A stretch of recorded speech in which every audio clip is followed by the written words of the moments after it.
Hello my dear students, good morning. Welcome to Lucky Education. आप सभी को पता है हमारा टेंस का टॉपिक चल रहा है करेक्ट फॉर्म ऑफ वर्ब्स, और प्रेजेंट इंडेफिनिट मैंने कंप्लीट करा दिया। अगला जो टेंस है आपका प्रेजेंट कॉन्टिन्यूअस टेंस है।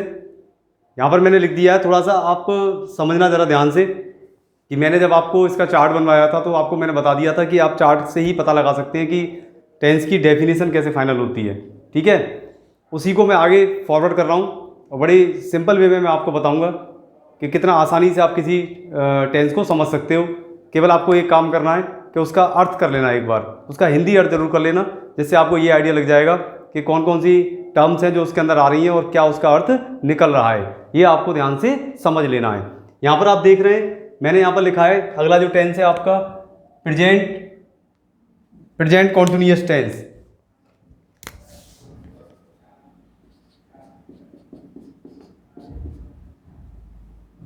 प्रेजेंट कॉन्टिन्यूअस टेंस है, तो यहां पर आप देखें जरा, प्रेजेंट का मतलब क्या हो गया, ये तो हो गया यहां पर टाइम। ठीक है ना, यहां पर आप ध्यान रखेंगे ये तो हो गया आपका टाइम। ठीक है, अब यहां पर जैसे ही आपने कॉन्टिन्यूअस यूज किया तो ये कौन सा मूड चला गया, यहां पर प्रोग्रेसिव। और प्रोग्रेसिव का मैंने आपको मतलब बताया था काम का जारी रहना। तो इसका मतलब क्या हुआ कि वर्तमान में काम का जारी रहना क्या हो जाएगा, प्रेजेंट कॉन्टिन्यूअस टेंस हो जाएगा।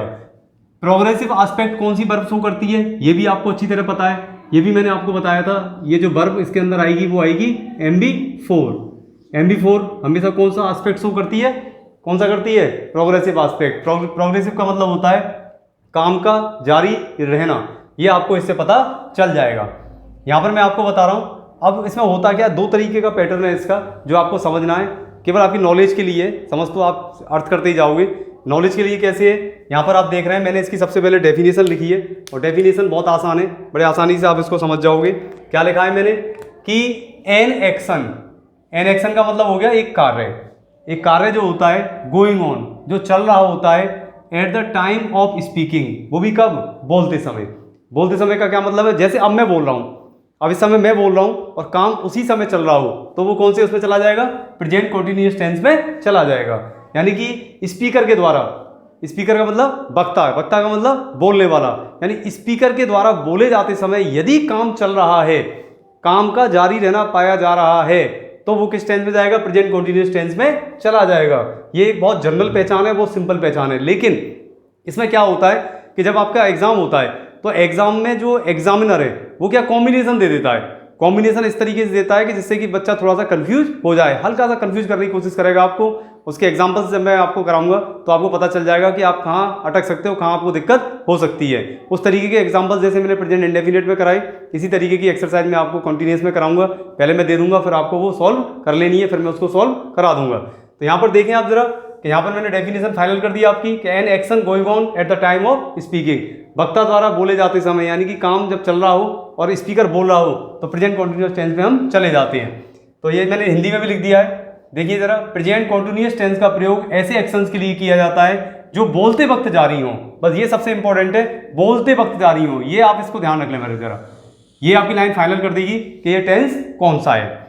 यहां पर आप देखें मैंने एग्जाम्पल लिखा है, एक सिंपल एग्जाम्पल है कि मोहन एक पत्र लिख रहा है। अब आप किसी से कह रहे हैं कि मोहन क्या कर रहा है, आप कैसे पता करोगे, जैसे किसी ने पूछा मोहन क्या कर रहा है तो जवाब क्या मिला, मोहन एक पत्र लिख रहा है। यानी मोहन, जब वो स्पीकर जवाब दे रहा है तो मोहन उस समय एक पत्र को लिख रहा है, यानी कि वक्ता द्वारा बोले जाते समय मोहन का काम करना जारी है। काम क्या कर रहा है, वो एक पत्र को लिख रहा है। ठीक है, वे इस समय मैदान में खेल रहे हैं। हमने पूछा बच्चे क्या कर रहे हैं, क्लास में आप बैठते हो, क्लास में यदि कोई भी टीचर है, जैसे सपोज कीजिए कि मैं एज ए इंग्लिश टीचर और मुझे मैनेजमेंट ने बुलाया और मैनेजमेंट ने बुला के मुझसे पूछा कि सर क्लास 10th के स्टूडेंट्स क्या कर रहे हैं इस समय, तो मैं क्या जवाब दूंगा उनको, सर वो इस समय मैदान में खेल रहे हैं, वो इस समय क्लास में पढ़ रहे हैं। इसका मतलब क्या है कि जब मैं क्लास से आया तो मैंने आपको पढ़ने का काम दे दिया, आपने अपना काम स्टार्ट कर दिया। मैंने आपसे कह दिया चलो इस समय आप ग्राउंड में चले जाओ, ग्राउंड में जाके आप खेलो आराम से, कोई दिक्कत नहीं है। तो मैंने आपको जो काम दिया वो काम आप कर रहे हैं, और उसी समय मुझे बुलाया गया मैनेजमेंट के द्वारा, और मैनेजमेंट ने मुझसे पूछा कि 10th के स्टूडेंट्स क्या कर रहे हैं, 10th के बच्चे क्या कर रहे हैं। मैंने क्या कहा, सर वो क्लास में पढ़ रहे हैं, मैं उनको चैप्टर देकर आया हूँ, वो चैप्टर पढ़ रहे हैं। मैंने कहा मैं उनको खेलने के लिए कह दिया है, बच्चे मैदान में खेल रहे हैं, रेसेस हो रही है, बच्चे मैदान में अपना अपना जो लंच है वो लंच को ले रहे हैं। तो इस तरीके से क्या होता है कि जब काम चलता है और कोई चीज़ उसको एक्सप्लेन कर रहा हो तो वो किस में जाता है, प्रेजेंट कॉन्टिन्यूअस टेंस में चला जाता है। बड़ा सिंपल वे में अपन बात कर सकते हैं। तो ये तो एकदम सिंपल डेफिनेशन है जो इसको फाइनल कर देती है।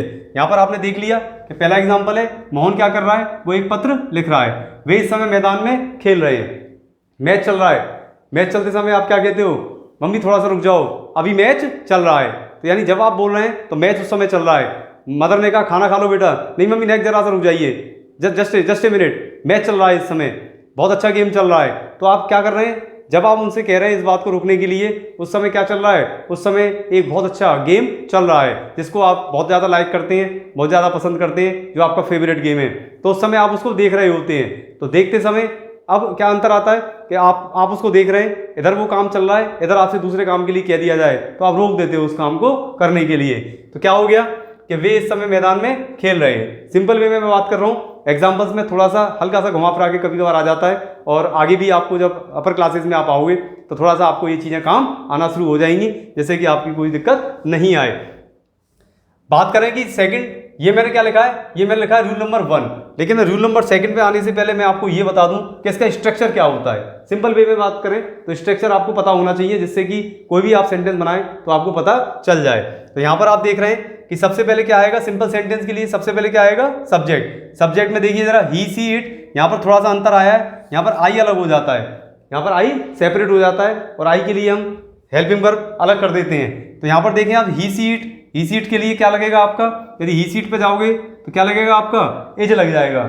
और इसके अलावा आई पे आओगे तो आई के साथ क्या लग जाएगा, एम लग जाएगा। और यू भी दे के साथ आओगे तो क्या लग जाएगा, आर। तो ये सब क्या हो गई, हेल्पिंग वर्ब्स हो गई, ठीक है। प्लस अब यहां पर आगे चलें तो इसके साथ हमें मेन वर्ब में जाना पड़ेगा। अब दो तरीके से आप लिख सकते हो मेन वर्ब को, MB1 प्लस ING लिख दोगे तो भी कोई दिक्कत नहीं है, आप MB4 लिखें तो भी कोई दिक्कत नहीं है, क्योंकि मैंने वर्ब्स की आपको कितनी फॉर्म बताई, 5 पहली बता दी मैंने, इसलिए कंफ्यूजन आपका बिल्कुल खत्म होता है इस जगह आगे। MB प्लस ING कहूँ तो भी MB4 बन जाएगी, और यदि तीनों में हम बात करें तो तीनों में ING फॉर्म लगती है। तो या तो आप MB1 प्लस ING कह लो, या आप क्या कह सकते हो, MB4 कह सकते हो उसको, दोनों का मतलब ही एक है। तो इसका मतलब क्या हुआ कि जब जब इससे सेंटेंसेस आप बनाएं, आप ING फॉर्म का प्रयोग जरूर करें, और जैसे ही आप ING फॉर्म का प्रयोग करोगे आप कौन से मोड में जाओगे, प्रोग्रेसिव, और प्रोग्रेसिव मोड में जाती है आप कहाँ पहुंच जाओगे, कॉन्टिन्यूअस पार्ट में पहुंच जाओगे। तो यहाँ पर आप देख रहे हैं ये सब आपने यहाँ पर लिख दिया। इसके तुरंत बाद क्या आएगा, ऑब्जेक्ट। इसके तुरंत बाद ऑब्जेक्ट। ऑब्जेक्ट के बारे में मैं बता चुका हूँ, आप आसानी से ऑब्जेक्ट को फाइंड आउट कर सकते हैं कि किस तरीके से एक सेंटेंस के अंदर हमें ऑब्जेक्ट का पता लगाना होता है। तो यहाँ पर आप देख रहे हैं ऑब्जेक्ट आ जाएगा, plus time adverbs. Time adverbs की बात करें तो देखिए जरा, मैंने यहाँ पर ये बना दिए, ये आप इसको नोट कर सकते हैं, इनको यहाँ पर आप नोट कर लीजिए इन सभी को। ये सभी टाइम एडवर्ब्स हैं जितने भी हैं, ये आपको बताएंगे कि काम कब चल रहा है, किस समय चल रहा है, अब चल रहा है, वर्तमान में चल रहा है, इस पल चल रहा है, इस सुबह चल रहा है, आज चल रहा है, बिल्कुल बोलते समय चल रहा है, शाम को चल रहा है, या दीज डेज, इन दोनों चल रहा है। तो कहने का मतलब है जैसे दिस इवनिंग। अब ये भी एक अलग चीज़ आई है आपके सामने, नई चीज़ है, और ये चीज़ आपको तुरंत अभी पता पड़ जाएगी जब मैं इसको एक्सप्लेन करूंगा। तो इसके नीचे ही मैं लिखूंगा उस चीज़ को कि इसकी ज़रूरत हमें कहाँ पर पड़ेगी, क्योंकि यहाँ पर देख रहे हैं आप, ये सभी आपके जस्ट बोलते समय की बात को कर रहे हैं। लेकिन दिस इवनिंग का मतलब क्या हुआ, आज शाम को। आज शाम को का मतलब क्या हुआ, आगे आने वाला। आगे आने वाले के लिए कौन सी कंडीशन एप्लीकेबल होगी, ये आपको अच्छी तरीके से समझ लेना है। तो सबसे पहले आप यहाँ पर समझ लें, ये आपका स्ट्रक्चर है जो आपको नोट कर लेना है अपनी नोटबुक में, और यही आपका फाइनल हो जाएगा, यही आगे पीछे चलता रहेगा। और अब आपको एक काम करना है, जैसे मैंने प्रेजेंट में आपको 4 तरीके के वो जो उसके सेंटेंसेस इससे बनते हैं, जैसे कि सिंपल मैंने करा दिया, नेगेटिव बनता है, इंटरोगेटिव बनता है, इंटरोगेटिव नेगेटिव बनता है। अब आपका काम शुरू होता है, आप नोटबुक में इन चारों को अलग अलग इनकी क्या करोगे, आप अलग अलग इनकी स्ट्रक्चर बनाओगे। सिंपल का मैं बनाता चलूंगा, बाकी सभी आपको बना लेने हैं, जिससे आपको थोड़ा सा वर्क मिले और आप सीखें उसको कि किस तरीके से स्ट्रक्चर फ्रेम किया जाता है। क्योंकि जब मैं इंटरोगेटिव में WS पढ़ाऊंगा आपको, तो ये बहुत चीज़ें काम आपके आने वाली हैं। तो यहाँ पर आप ध्यान रखेंगे ढंग से, थोड़ा सा टाइम दें आप पढ़ने के लिए और चीज़ों को समझने की कोशिश करें। यहाँ पर आप देख रहे हैं सेकंड नंबर की हम बात करें तो बड़ी इंटरेस्टिंग पॉइंट है। जो आपको बहुत अच्छा लगेगा सुनते समय। तो देखें ज़रा किस तरीके से हम इसको फाइनल करते हैं कि ये कौन सा वो है, कौन सा टेंस होगा। तो मैंने यहाँ पर लिखा है कि इस टेंस का प्रयोग ऐसे अस्थायी कार्यों के लिए किया जाता है, ऐसे अस्थायी कार्यों के लिए होता है। अस्थायी का मतलब क्या होता है? टेम्परेरी कार्यों के लिए किया जाता है। टेम्परेरी कार्य कौन से होते हैं? जो आज है, चल रहा है, लेकिन कल की कोई गारंटी नहीं है, तो उनके लिए उनको हम क्या कहते हैं? टेम्परेरी। टेम्परेरी का अपोजिट क्या होता है? परमानेंट। तो परमानेंट स्थायी, टेम्परेरी अस्थायी हो जाता है। तो यहाँ पर आप देख रहे हैं कार्यों के लिए किया जाता है जो बोलने के वक्त नहीं हो रहे हैं, जो बोलने के वक्त नहीं हो रहे हैं। लाइन पर गौर करना जरा, जो बोलने के वक्त नहीं हो रहे हैं लेकिन स्पीकर के द्वारा बोले जाते समय कहीं ना कहीं उनका जारी रहना पाया जाता है। समझिए जरा, मैं अब इस समय बोल रहा हूं और मैं इस समय बोल रहा हूं, लेकिन सुनना जरा लाइन को, मैं बोल रहा हूं तो बोलने के वक्त नहीं हो रहे हैं। मैं बोल रहा हूं उस समय किसी को नहीं दिख रहा, वो काम किसी को नहीं दिख रहा, यानी कि बोलते समय वो जारी नहीं है, नहीं दिख रहा किसी को। लेकिन सबसे बड़ी बात क्या है, जब मैं उसको बोल रहा हूं तो क्या है उसकी स्थिति? बोले जाते समय कहीं ना कहीं उनका जारी रहना पाया जाता है। ऐसे वाक्यों को आप किस में बनाएं? प्रेजेंट कॉन्टिन्यूअस टेंस से बना दें। बड़ा सिंपल है, देखिए जरा यहाँ पर, बिल्कुल आराम से समझें, रिलैक्स होकर समझें, एंजॉय करते हुए पढ़ें। तो कैसे आप समझोगे इस चीज़ को? देखें जरा ध्यान से कि वह एक किराए के मकान में रह रहा है। आप मुझे बताइए जरा, वह एक किराए के मकान में रह रहा है। मैं आपसे कह रहा हूँ, मुझसे आप किसी ने पूछा कि आपका जो दोस्त है आजकल क्या कर रहा है, वो आपका दोस्त है, कहाँ रह रहा है, वो क्या पढ़ रहा है वो? अब एक बात बताइए, यदि मैं जवाब देता हूँ कि इस समय वो किसी कॉलोनी में किराए के मकान में रह रहा है, तो एक बात बताइए, जब मैं बोल रहा हूँ तो वो दिख रहा है क्या किसी को रहते हुए? आप सोचिए जरा ध्यान से, वो मेरे बोलते समय दिख रहा है किसी को किराए के मकान में रह रहा है, लेकिन हाँ कहीं ना कहीं वो किराए के मकान में इस समय रह रहा है। मेरे बोलते वक्त किसी को नहीं नजर आ रहा, वो मेरे बोलते वक्त वो नजर नहीं आ रहा है, लेकिन वो कहीं ना कहीं किराए के मकान में जरूर रह रहा है। तो बोलते समय कार्य नहीं दिखता, लेकिन कहीं ना कहीं उसका जारी रहना पाया जाता है। सिंपल सी बात है। मुझसे किसी ने पूछा बेटा क्या कर रहा है, मैं क्या कहूँगा? 9th क्लास में पढ़ रहा है। किसी से पूछा आपका बेटा क्या कर रहा है? MBBS कर रहा है, BTech कर रहा है। तो मुझे एक बात बताइए, किसी को MBBS होती हुई नजर आ रही है? किसी को 9th क्लास की पढ़ाई नजर आ रही है? किसी को BTech करता हुआ लड़का नजर आ रहा है किसी का? लेकिन इतना कंफर्म है कि जब वो बता रहे हैं तो कहीं ना कहीं किसी की BTech की पढ़ाई चल रही है, किसी बच्चे की 9th की पढ़ाई चल रही है, किसी की MBBS की पढ़ाई चल रही है। तो इसका मतलब क्या हुआ? बोलते समय चीजें नहीं दिखती, लेकिन कहीं ना कहीं वो किसी पॉइंट पर, कहीं ना कहीं किसी समय पर चल रही होती हैं। ऐसे एक्शंस को बताने के लिए प्रेजेंट कॉन्टिन्यूअस टेंस का प्रयोग किया जाता है। तो यहाँ पर आप देख रहे हैं, मैंने लिखा है कि वह एक किराए के मकान में रह रहा है। दिख रहा नहीं इस समय, लेकिन वो कहाँ पर रह रहा है? किराए के मकान में। तो किराए के मकान के लिए देखिए अंडरलाइन करें, किराए के मकान में रह रहा है। किराए के मकान में रहने का क्या मतलब है? वो रह तो रहा है ना, काम तो चल रहा है उसका, जारी है ना काम का, लेकिन वो काम मेरे बोलते समय नहीं दिख रहा किसी को, या आपके बोलते समय नहीं दिख रहा, लेकिन आप सामने वाले को बताना चाह रहे हैं कि वो कहीं ना कहीं कार्य का जारी रहना पाया जा रहा है। देखिए मेरा बेटा BTech कर रहा है, कर रहा है, BTech चल रही है उसकी, लेकिन अब लॉकडाउन है, दिख रही है किसी को BTech होते हुए? लेकिन चल तो रही है ना, हटा तो नहीं दिया गया उसको। कहना क्या चाह रहा है वो? कि BTech चल रही है, भले लॉकडाउन हुआ, स्कूल नहीं खुले, कॉलेजेस नहीं खुले, ऑनलाइन स्टडी चल रही है, कुछ तो चल रहा है ना। इसका मतलब क्या है कि कार्य का कहीं ना कहीं जारी रहना पाया जाता है। तो ये आपको विशेष रूप से ध्यान रखना है। अच्छा, ये सब आप जब आप समझ ले, तो मैंने यहाँ पर एक चीज जो सबसे इंपॉर्टेंट आपको बतानी है, उसको आप जरा ध्यान देना कि इस टेंस के द्वारा मोस्ट इंपॉर्टेंट, यहां पर मैं लिख रहा हूं इसीलिए मैंने ऊपर लिख दिया है, ये पॉइंट किसको डिफाइन करेगा? This evening. ठीक है, दिस इवनिंग को डिफाइन करेगा। यदि मैं बात करूं नेक्स्ट डे, इसको डिफाइन करेगा। लेकिन इसका मतलब क्या हुआ? पॉइंट को समझना जरा ध्यान से, मोस्ट इंपॉर्टेंट, इस टेंस के द्वारा, इस टेंस के द्वारा नेक्स्ट डे आ जाएगा, और बढ़ा देता हूं टुमारो। ये लीजिए जरा, इस टेंस के द्वारा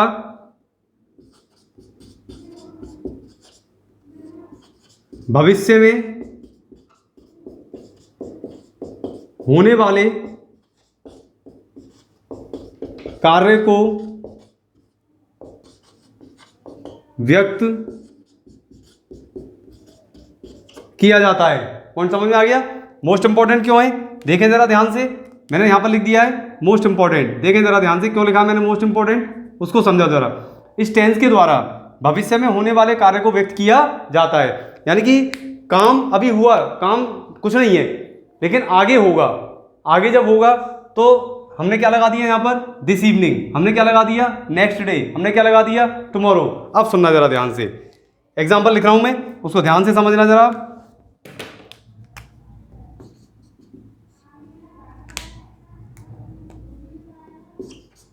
मेरा भाई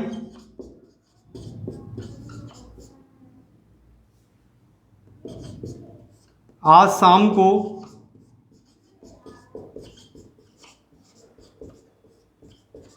जयपुर से आएगा, नंबर 1। नंबर 2, मैं कल एक अंग्रेजी की पुस्तक खरीदूंगा। बहुत सिंपल है, मेरा भाई आज शाम को जयपुर से आएगा, ठीक है, कोई दिक्कत नहीं है। आया तो नहीं, आएगा। क्या बोल रहे हैं, आएगा, ठीक है, फ्यूचर है। मैं कल एक अंग्रेजी की पुस्तक खरीदूंगा, कल खरीदूंगा।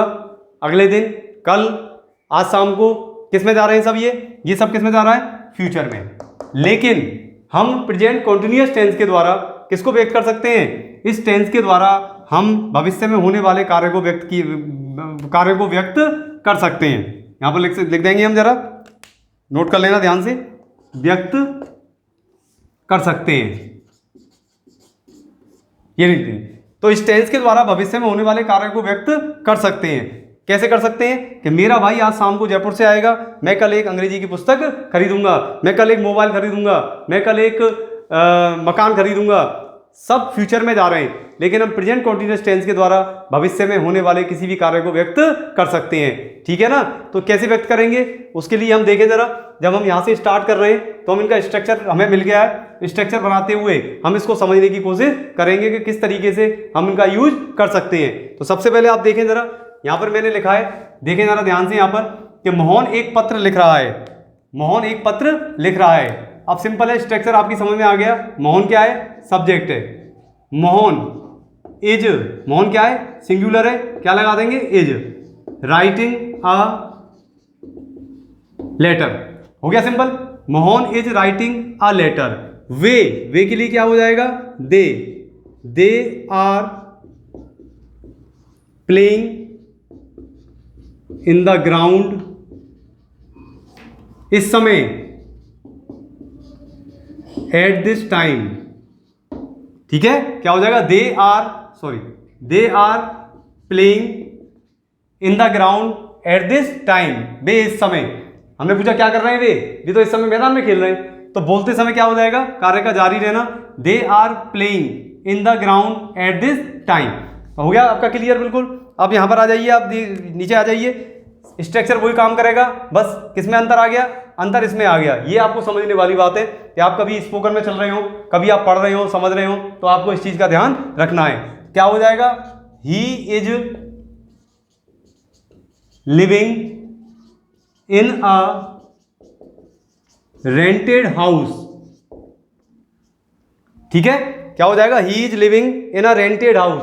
अब मैं आपसे पूछूं रेंटेड क्या है, तो आप थोड़ा सा बता सकते हैं, ईडी लग रहा है, क्या हो गया, जब नाउन से पहले कोई थर्ड फॉर्म लगी हो किसी की, तो क्या बन जाती है, वो क्या बन जाता है, रेंटेड हाउस, किराए का मकान। किराए का मकान, हाउस क्या है, नाउन। बता चुका हूं पहले ही, आप पढ़ रहे हो ढंग से तो सब तुरंत समझ जाओगे। नाउन से पहले जो भी आता है वो क्या होता है, एडजेक्टिव होता है। नाउन को जो मॉडिफाई करता है वो क्या होता है, एडजेक्टिव होता है। और एडजेक्टिव कौन सी हो सकती है, वर्ब की थर्ड फॉर्म हो सकती है। किस मोड में जाएगी, जब वो पार्टिसिपल का काम करेगी। तो MB3 का मैंने बता दिया है, MB3 मेन वर्ब का भी रोल प्ले करती है और पार्टिसिपल का भी। कौन सा, पास्ट पार्टिसिपल, पास्ट पार्टिसिपल का काम करती है। और पार्टिसिपल क्या होता है, एडजेक्टिव होता है। और एडजेक्टिव क्या करता है, हमेशा नाउन को हमेशा क्या करता है, मॉडिफाई करते हुए चलता है। ठीक है ना।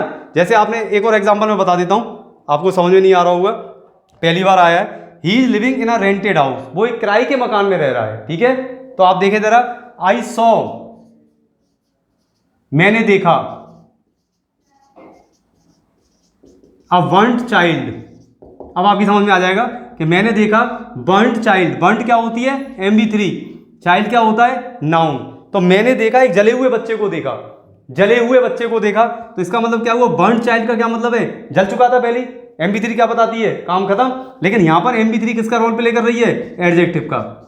एडजेक्टिव का क्यों कर रही है, क्योंकि नाउन को क्या कर रही है, ये मॉडिफाई कर रही है। इसी तरीके से हाउस को क्या कौन कर रहा है, रेंटेड, किराए का मकान। तो ये क्या हो जाएगा यहाँ, इसकी नेचर क्या हो जाएगी, एडजेक्टिव की नेचर हो जाएगी। ध्यान से समझ लेना इस समय यहाँ पर, बाकी डिटेल में आपका आगे चलेंगे सभी टॉपिक। लेकिन मैंने आपको बता दिया है, आप कहोगे सर ईडी कहाँ से आ गया, टेंस तो मेरा क्या चल रहा है, प्रेजेंट कंटिन्यूअस, लेकिन यहाँ फॉलो हो रहा है ना, ही इज लिविंग, वो रह रहा है कहाँ, एडवर्ब में चले जाओ, कहाँ रह रहा है, इन अ रेंटेड हाउस। इसका मतलब क्या हुआ, ये किस में चला गया, एडवर्ब ऑफ प्लेस, कहाँ रह रहा है, वेयर। वेयर का जवाब जब जब मिले वो किस में जाता है, एडवर्ब ऑफ प्लेस। प्लेस का मतलब स्थान, कब, कब, टाइम, एडवर्ब ऑफ टाइम, ठीक है ना। तो ये क्या बता रहा है यहाँ पर, रेंटेड हाउस, जगह बता रहा है कहां पर रह रहा है, क्या हो जाएगा ये रेंटेड, यहाँ पर एडजेक्टिव की नेचर हो जाएगी। क्यों हो जाएगी वो मैंने आपको समझा दिया है कि MB3 है, MB3 नाउन से पहले आ रही है, और MB3 जब नाउन से पहले आती है तो किस में पहुंच जाती है वो, पास्ट पार्टिसिपल, और पार्टिसिपल किसका काम करता है, एडजेक्टिव का काम करता है। तो यहाँ पर आप समझ लें ध्यान से कि किस तरीके से यहाँ पर मैंने इसको लिखा है। इसीलिए कह रहा हूँ रटना मत, रटने से यहाँ कंफ्यूज हो जाते हैं आप। लेकिन मेरा यहाँ तो फॉलो हो रहा है ना, he is living in a rented house. आप वो भी तो कह सकते थे he is living in a house, भाई घर में रह रहा है, कोई दिक्कत है, तो नाउन हो जाता खाली, कहीं दिक्कत नहीं है, he is living in a house. लेकिन किराए के मकान में रह रहा है, तो किराए का मकान, जला हुआ बच्चा, खोया हुआ माल, खोया हुआ सामान, खोई हुई अटैची, ये क्या है, लॉस्ट, लॉस्ट चाइल्ड। आपने एक चैप्टर पढ़ा हुआ लॉस्ट चाइल्ड, पढ़ा है ना, खोया हुआ बच्चा, तो चाइल्ड क्या था, नाउन। समझ आ गई, मेले में बच्चा खो जाता है, मेले में खोता है ना, और फिर क्या मिल जाता है, तो उसका चैप्टर का नाम क्या था, लॉस्ट चाइल्ड था आई थिंक, लॉस्ट चाइल्ड। तो लॉस्ट चाइल्ड का क्या मतलब, खोया हुआ बच्चा। तो लॉस्ट तो थर्ड फॉर्म है, थर्ड फॉर्म किसमें चली गई, उससे आ गई चाइल्ड से पहले। चाइल्ड क्या था, नाउन, नाउन से पहले क्या हो गया, एडजेक्टिव। कब होगा, MB3, MB3 कब होगा, जब वो पार्टिसिपल का फंक्शन करेगा। समझ आ गई बात, यहां पर आप देख रहे हैं ध्यान से, ये सब मैंने यहां पर लिख दिया है। फिर भी कोई दिक्कत हो तो आप मुझसे जरूर डिस्कस करें। यहां पर आ जाइए जरा, क्या इस टेंस के द्वारा भविष्य में होने वाले कार्य को व्यक्त कर सकते हैं। कैसे कर सकते हैं कि माई, मेरा भाई आज शाम को जयपुर से आएगा, my brother is coming from Jaipur आज शाम को, दिस इवनिंग।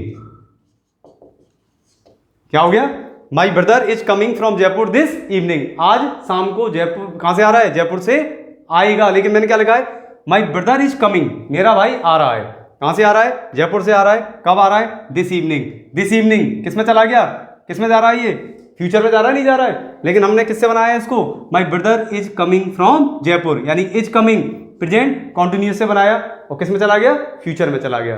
ये आपके सिलेबस में दे रखा है, जो भी मैं बता रहा हूं आपके सिलेबस में। आप अपनी बुक्स जो भी चल रही हैं उनको देखना एक बार ज़रा, उनमें सभी ये सेंटेंसेस जो मैं बता रहा हूँ ये सब आए हुए हैं। शायद आपने अभी तक नहीं देखे हो तो एक बार देखते चलना, टॉपिक वाइज सब दे रखे हैं उसके अंदर। फिर भी कोई दिक्कत हो तो एक बार मुझसे ज़रूर पूछ लेना, ठीक है। मैं कल एक अंग्रेजी की पुस्तक खरीदूंगा, I am going to buy an English book, ठीक है। ई से पहले क्या लगा दिया, एन लगा दिया मैंने, एक अंग्रेजी की किताब। I am going to buy an English book, ठीक है। तो ये सब आप ध्यान रखें किस तरीके से आपको समझना है, कैसे समझना है, ये मैंने पूरा लिख दिया है इस जगह जाके, और इसको आप एक बार नोट कर लें, जिससे फिर मैं आगे इसकी एक्सरसाइज को थोड़ा सा समझाऊं। कुछ सेंटेंसेस ऐसे हैं जिसको मैं समझाऊंगा। देखें जरा ध्यान से, जरा एक सेंटेंस आपका यहां रह गया है, मुझे पता है आप बना लोगे, कोई दिक्कत नहीं है, फिर भी आप देख लें जरा। माई सन इज डूइंग बीटेक, ठीक है ना। तो क्या कर रहा है, मेरा बेटा बीटेक कर रहा है, माई सन इज डूइंग बीटेक, जो भी कर रहा है, MBBS कर रहा है, बीटेक कर रहा है, 9th 10th 11th जो भी कर रहा है। लेकिन आपको दिख थोड़ी रहा है वो, जब दिख नहीं रहा है और काम तो चल भी रहा है, तो प्रेजेंट कॉन्टिन्यूअस में आपको चले जाना है। यहां पर आप देखें जरा, आई am going two by N English book. अब यहां पर एक आ गया है, सब टर्म आई है टुमारो, कल, तो कल के लिए क्या लगा दोगे आप, कल के लिए आप लगा देना यहां पर टुमारो, ठीक है। तो एक टर्म ऐसी है, कभी कभार कोई ऐसी रह जाए तो आप जरा ध्यान रखें, आपको सब मैंने लिख दिया है सब ऊपर, तो आप थोड़ा सा उसको देखते रहें, फिर भी कोई चीज़ रह जाए तो आप मुझसे डिस्कस बिल्कुल कर सकते हैं। मैंने आपको बता दिया है कि किस तरीके से आपको समझ लेना है, ठीक है। तो अभी आप इसको यहाँ तक नोट करें, फिर थोड़ा सा आगे देखते हैं। देखिए आगे कुछ सेंटेंसेस देखते हैं इस पर बेस्ड, जिससे आपके कंसेप्ट क्लियर हो जाएं जो मैंने अभी समझाए। ध्यान से समझना, जरा ध्यान से देखना। और बहुत ही इंटरेस्टिंग ये मैंने लिखे हैं जो 10 सेंटेंसेस हैं, बहुत ही ज़्यादा इंटरेस्टिंग है। आपको अच्छा लगेगा इनको समझने के बाद कि किस तरीके से हमें ये करेक्ट फॉर्म ऑफ वर्ब्स भरनी पड़ती हैं, क्या हमें देखना पड़ता है, कैसे हमें अर्थ करना पड़ता है, और अर्थ के अकॉर्डिंग हम किस तरीके से एक्यूरेट वर्ब्स की फॉर्म भर सकते हैं। तो इसको ध्यान से आप समझना जरा। मैंने जो भी बोला है वो आपको एप्लीकेबल इस पर कर देना है, किस तरीके से करना है समझना जरा। बहुत इंटरेस्टिंग है 10 पॉइंट्स इसके। उसके बाद तो हम एक्सरसाइज इसको अलग तरीके से कराएंगे, आपको पूरा मिक्सअप करके कराएंगे, जिससे आपका डिसीजन मेकिंग आपकी फाइनल हो। तो आज आप देखना जरा यहाँ पर ध्यान से कि मैं किस तरीके से बताने जा रहा हूँ और कैसे आपको इस चीज़ें समझनी है, कैसे डिसीजन लेना है कि कौन सी सेंटेंस में हमें वर्ब की कौन सी फॉर्म भरनी है। तो देखना जरा ध्यान से, विशेष रूप से ध्यान से देखना, बिल्कुल समझते चलना एक एक चीज को। देखिए, my father bears dhoti and kurta, मेरे पिताजी पहनते हैं, वर्ब आ गई, पहनते हैं, एस लग रहा है, धोती एंड कुर्ता, कोई दिक्कत नहीं है, पूरा दे रखा है। मेरे पिताजी धोती और कुर्ता पहनते हैं, धोती और कुर्ता पहनते हैं, कब पहनते हैं? डेली। डेली का मतलब क्या हुआ? हैबिचुअल एक्शन हो गया। हैबिचुअल एक्शन है, आदत है उनकी, रोज कुर्ता और वो धोती कुर्ता पहनते हैं। आ गया समझ में? तो जब डेली आ गया और उन्होंने बता दिया कि ये हैबिचुअल एक्शन है कि मेरे पिताजी धोती कुर्ता रोज पहनते हैं, तो देखिए हम किस में आ गए? प्रेजेंट इंडेफिनिट टेंस में आ गए, तुरंत आ गई ना, आ गई प्रेजेंट इंडेफिनिट में। लेकिन आगे वो क्या कह रहा है? बट ही टुडे, लेकिन आज उन्होंने स्पेशली क्या पहन रखा है? आज उन्होंने स्पेशली क्या पहन रखा है? व्हाइट सूट पहन रखा है, आज उन्होंने सफेद सूट पहन रखा है। तो क्या रखा? पहने हुए या पहन रखा है, यानी बोलते समय काम का जारी रहना। कोई कह रहा है कि मेरे पिताजी रोज धोती कुर्ता पहनते हैं, लेकिन आज उन्होंने सफेद सूट पहन रखा है, यानी कि बोलते समय सामने दिख रहा है कि पिताजी ने सफेद सूट पहन रखा है। तो क्या हो जाएगा? इज लगा दें ही के साथ, उसकी आईएनजी फॉर्म लगाएंगे तो क्या हो जाएगा? Is bearing. समझ में आ गया? आगे समझ में? ऐसे डिसीजन लेना पड़ता है, देखना पड़ता है अर्थ करके आपको आइडिया लग जाएगा कि वास्तव में वो क्या कहना चाह रहा है, क्या एग्जामिनर हमसे पूछना चाह रहा है। The education minister this place next week, जैसे नेक्स्ट वीक में पहुंचे, नेक्स्ट वीक में पहुंचते क्या हो जाएगा? नेक्स्ट वीक में जैसे पहुंचेंगे तो क्या हो जाएगा? आगे फ्यूचर, यानी वो हमसे फ्यूचर शो करवाना चाह रहे हैं। तो फ्यूचर शो करवाने के लिए हमेशा आप एक बात का ध्यान रखें, ज्यादा से ज्यादा किसको फॉलो करें कि be plus going to form जो होती है वो फ्यूचर को शो कर देती है। जैसे यहां पर देखें आप, देखिए डायरेक्ट यदि वर्ब दे रखी है तो भी आप फॉलो कर सकते हैं, और be plus going to form लगाना चाहें तो भी आप शो कर सकते हैं। लेकिन अधिकतर आपको कौन सी फॉर्म मिलेगी? Be plus going to. और बी का मतलब क्या होता है? बी का मतलब होता है इज, आर, एम तो प्रेजेंट में होता है, और बाद बार किस में हो जाता है? पास्ट में हो जाता है। तो यहां पर आप देखेंगे जरा, देखिए द एजुकेशन मिनिस्टर, बी का मतलब क्या हुआ? ये सिंगुलर हो गया। एजुकेशन मिनिस्टर क्या है? सिंगुलर है। क्या लगा दूं मैं? एज लगा दूं, इज प्लस गोइंग टू। तो इज प्लस गोइंग टू लगाऊंगा तो क्या हो जाएगा? The education minister. आगे लिख रहा हूं मैं, जरा ध्यान से देखना, इज गोइंग टू, और आगे क्या रह जाएगी? केवल इज गोइंग टू विजिट। एक तो तरीका ये है, यदि आप डायरेक्ट लिखना चाहें तो क्या लिखोगे? The education minister is visiting this place next week.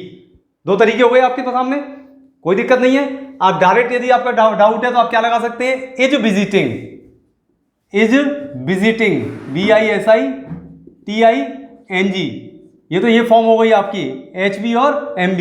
In case यदि आप इसको चेंज करना चाहें तो क्या कर सकते हो? आप be plus going to form में जा सकते हो। बी प्लस गोइंग टू का क्या मतलब हो जाएगा? Is going to visit. Is going to visit का मतलब क्या है? वो कहां पर विजिट करने आ रहे हैं? कहां पर आ रहे हैं? दिस प्लेस, इस स्थान पर वो घूमने आ रहे हैं या लोगों से मिलने आ रहे हैं। कब आ रहे हैं? Next week. आना, इज गोइंग टू, आने जा रहे हैं।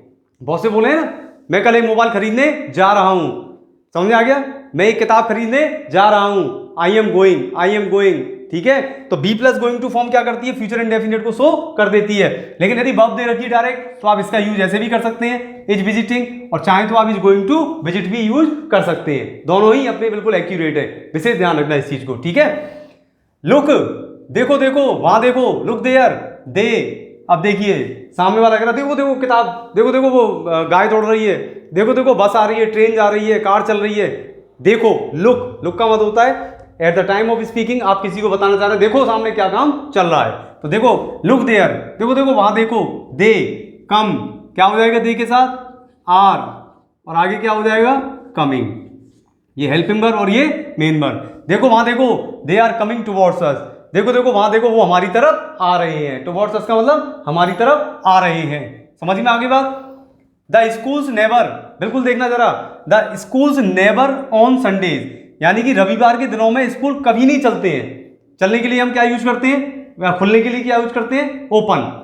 ठीक है, यदि रूटीन में यदि आए तो हम रन भी बोल सकते हैं कि स्कूल रन नहीं हो रहा है, ये नहीं हो रहा है, लेकिन ऊपर खुलने के लिए क्या लगाएंगे, ओपन। तो यहां पर क्या आ रहा है, the schools never on Sundays, school रविवार के दिनों में, मैंने बोला भी था संडे को प्लूरल बना सकते हैं, संडेज रविवार के दिनों में, तो स्कूल रविवार के दिनों में नहीं खुल रहा है, ऐसा तो नहीं होगा ना।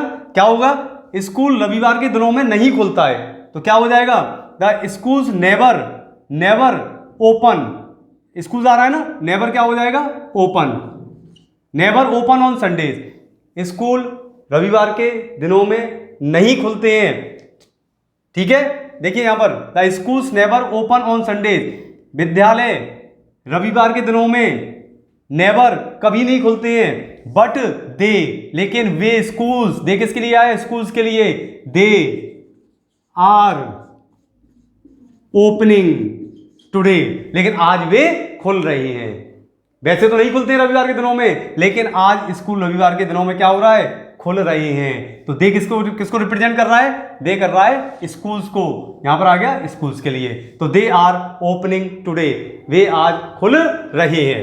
आगे देखें जरा, टुडेज यंग जनरेशन, आजकल क्या होता है, युवा जो पीढ़ी है, इंस्पिरेशन फ्रॉम द बुक्स, अब देखिए इंस्पिरेशन प्राप्त नहीं कर रही है, इंस्पिरेशन का मतलब होता है प्रेरणा, यहां का मतलब यहां क्या हो गया, ये प्रेरणा, कि आजकल की जो युवा पीढ़ी है वो किताबों से क्या नहीं कर रही है, इंस्पिरेशन प्रेरणा प्राप्त नहीं कर रही है। देखिए टुडेज यंग जनरेशन, आज की जनसंख्या, बोलते समय कह रहे हैं आज की जनसंख्या किताबों से बिल्कुल भी प्रेरणा प्राप्त नहीं कर रही है, तो क्या मतलब हो गया, टुडेज यंग जनरेशन, आज की पीढ़ी, पीढ़ी जनरेशन नहीं, पीढ़ी, पीढ़ी का मतलब सिंगुलर, सिंगुलर का मतलब क्या हो जाएगा, एज हो गया, एज के बाद क्या लग रहा है, नॉट, और आगे क्या हो जाएगा, GAINING, is not gaining inspiration from the books. समझ में आ रही है बात, फिर भी कोई डाउट हो आप पूछ लेना। डोंट स्पीक लाउडली, तेजी से मत बोलो, डोंट स्पीक लाउडली, तेज मत बोलो बिल्कुल भी। द चाइल्ड, बच्चा, इज स्लीपिंग, क्या हो रहा है, बच्चा इस समय सो रहा है। आगे समझ में, बोलते समय काम का जारी रहना, क्या तेज मत बोलो, तेज मत बोलो, बच्चा इस समय क्या कर रहा है, बच्चा इस समय सो रहा है, तो क्या हो जाएगा, स्लीपिंग एट दिस मोमेंट, बच्चा इस समय सो रहा है। तो देखो कितना शानदार यूज है, कि तेज मत बोलो, तेज मत बोलो, बच्चा सो रहा है इस समय, आप अर्थ करते ही समझ जाएंगे, the child is sleeping at this moment, वैसे भी क्या आ रहा है, एट दिस मोमेंट आ रहा है। आगे देखें, I football right now, right now का मतलब ठीक इसी समय, जैसे ही बोल रहा है ठीक उसी समय, तो क्या हो जाएगा, football right now, I am playing, I am playing football right now. मैंने पूछा क्या कर रहे हो, अरे यार इस समय फुटबॉल खेल रहा हूं मैं, ठीक है, क्या बताना चाह रहा है, इस समय तो मैं फुटबॉल खेल रहा हूं। आगे देखें जरा, आई यूजुअली, यूजुअली फिर आ गया, यूजुअली यानी कि यूजुअली अक्सर बार बार के अर्थ में आ रहा है, किसमें चले जाओगे आप, प्रेजेंट इंडेफिनिट में। आई यूजुअली क्या होता है, आई यूजुअली ड्रिंक कॉफी, मैं अक्सर क्या पीता हूं, अक्सर पीने की आदत किसकी है मेरी, कॉफी की, तो क्या इसमें चला गया, हैबिचुअल रेगुलर एक्शन में जा रहा है, किसमें आ जाएगा, प्रेजेंट इंडेफिनिट में। I usually drink coffee but today I am drinking, लेकिन आज तो मैं क्या पी रहा हूं, आज तो मैं दूध पी रहा हूं। यूजुअली तो मैं क्या पीता हूं, कॉफी, लेकिन आज मैं क्या पी रहा हूं, आज क्या पी रहा हूं, क्या पी रहा हूं, ड्रिंक, क्या पी रहा हूं, मिल्क पी रहा हूं। ठीक है, the motor driver, motor driver car का जो ड्राइवर था क्या कर रहा था, हॉन्किंग द हॉर्न, क्या कर रहा है, इज हॉन्किंग, HONKING, हॉन्क माने होता है बार बार जो हॉर्न बजाए उसको बोलते हैं हॉन्क, हॉन्क से बनता है honking. The motor driver is honking the horn for no reason, driver बिना मतलब के गाड़ी का ड्राइवर बिना मतलब के बार बार क्या बजाया चला जा रहा है, हॉर्न को बजा रहा है। The motor driver is honking the horn for no reason. For no reason का मतलब बेमतलब के, बिना मतलब के। फॉर नो रीजन फ्रेज होती है, इसका मतलब होता है बिना मतलब। तो क्या कहना चाह रहे हैं वो कि जो ड्राइवर है कार का वो बेमतलब में, बिना मतलब के क्या कर रहा है, बिना मतलब के हॉर्न बजाए चला जा रहा है। The motor driving is honking the horn for no reason.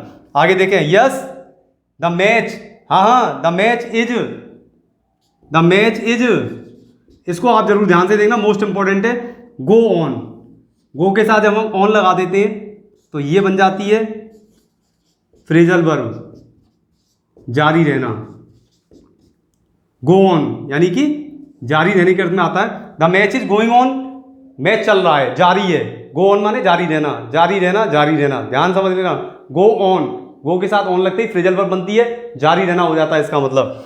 The match is going on, match चल रहा है, जारी है।